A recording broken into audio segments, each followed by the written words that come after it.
health as a sovereign investment, the huge potential that exists on the continent to be able to drive transformational change by taking control of our own development of our medicines and vaccines. Shifting the mindset from one where we feel like spending money on health reform is not top priority, but actually be an investable asset in helping stimulate the growth in the economy in our African nations. This is the time for the continent to be talking about this. Development finance and aid into health has been on the 15-year low decline. It became just a forcing function for us to just sit and think about what's the future of healthcare for the continent. Technical solutions are great, but if they don't ride on the rails of political sort of infrastructure, they're kind of dead on arrival. So that recognition that there's politics of healthcare, health can be an asset class, and how it's able not to just be one siloed sector, but it goes into water, it goes into climate, it goes into IDPs, it goes into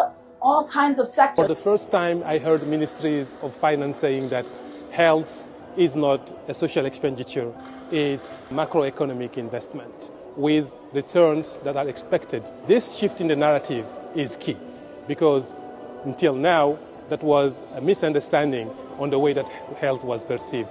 But I think with this meeting, it has been addressed. The health financing, which was one of the highest points during the conference. Here we have real opportunity. What struck me really was that 150 million people go into extreme poverty because of cost of out-of-pocket healthcare. That is a financial and economic development challenge. Professor Yemi Osibanjo, who said that the quality of health in any given country is the most direct impact on the citizens and is the way they measure the impact of the government on their lives. A lot of countries are swapping their debt for health financing. We need to take an evidence-based approach to health so we can identify the gaps. Unless we invest in health, the human capital, so Africa's biggest asset, will be underutilized. Clearly, everyone here recognizes the importance and the urgency of this topic, but in order to really make progress, the importance of cooperation at multiple levels.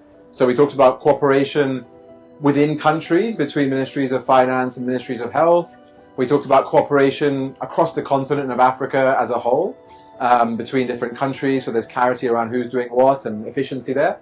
But also then cooperation globally between all the different organizations, multilaterals and manufacturing organizations, so that all the solutions can come through. All the intervenants have spoken about logistics because local production will make things easier because we don't want to be just reactive, we want to be proactive.